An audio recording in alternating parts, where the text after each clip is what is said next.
Olá, é com muita alegria que apresentamos a você Vocação de Cantador, de Oliveira de Panelas, um dos maiores cordelistas brasileiros.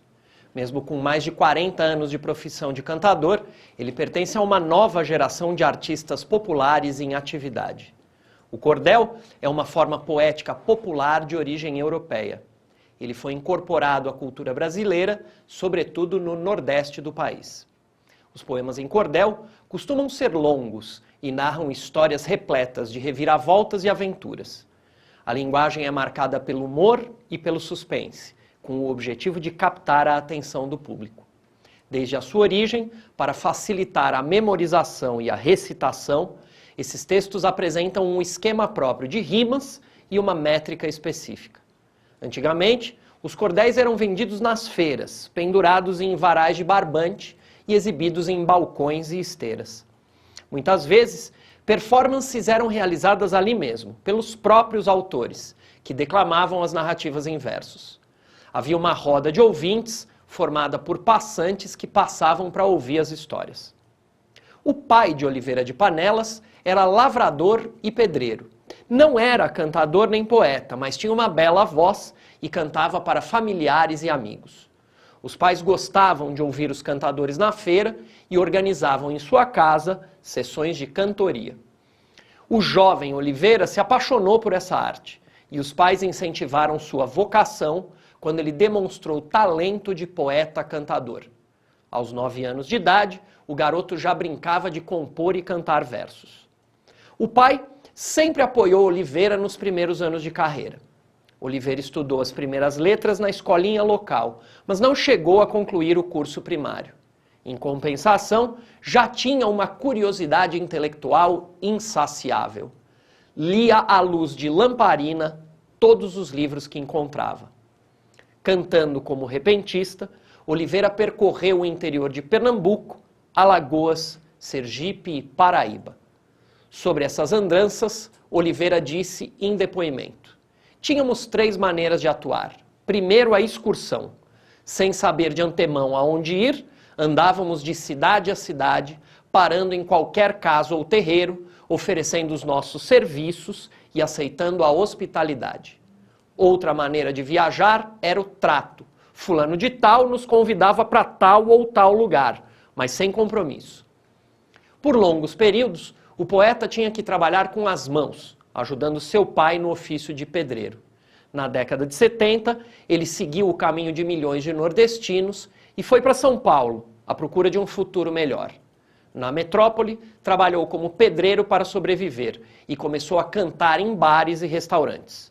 Depois, tornou-se sócio e conselheiro da Associação de Repentistas, Poetas e Folcloristas do Brasil.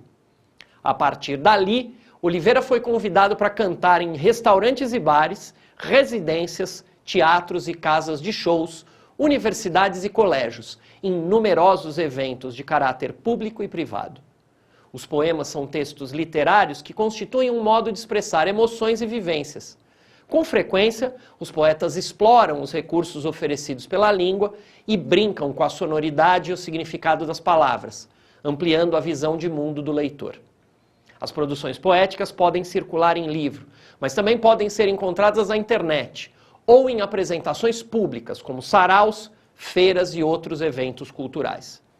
Assim como ocorre com outros gêneros de ficção, o poema em cordel pode contar histórias de amor, casos fantásticos ou assustadores, causos e anedotas, versões de lendas populares e clássicos da literatura ou mesmo narrar fatos históricos marcantes.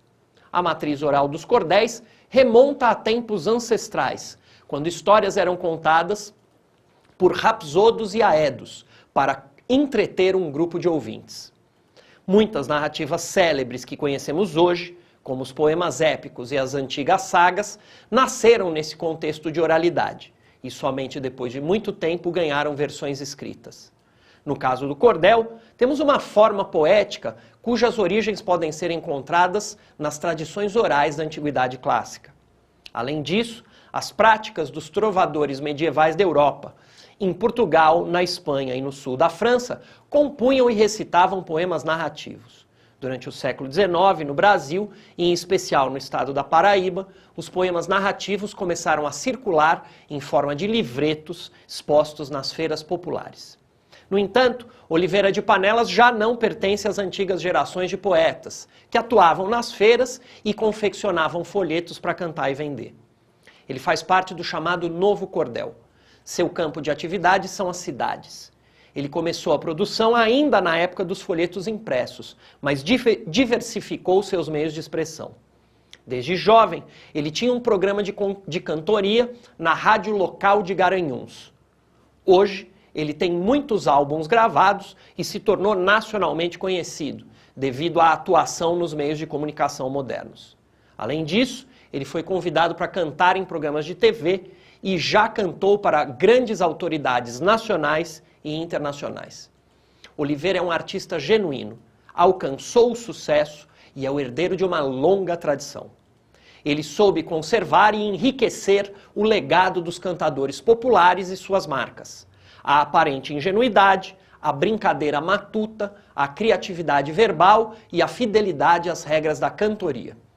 Oliveira sabe que a música é um elemento fundamental para o cantador, sobretudo quando é executada harmoniosamente. Oliveira é um autodidata. Em matéria de cordel, técnica e arte, ele aprendeu o ofício com vários mestres sertanejos. Ele também leu obras-primas da literatura e textos importantes de filosofia, história e geografia. Sobre qualquer assunto que lhe indicam de improviso, ele inventa versos na hora, estrofe após estrofe, todas elas repletas de alusões e citações eruditas e populares. O poeta guarda na memória muitos termos e nomes, anedotas e histórias de todo tipo. Além disso, Oliveira é um dicionário de rimas ambulante. Fora as rimas tradicionais de nomes comuns, ele sempre aproveita as rimas de nomes próprios. A versatilidade de Oliveira faz com que ele se sinta à vontade diante de qualquer tipo de público. É a obra desse artista que agora apresentamos a você. Obrigado e até a próxima.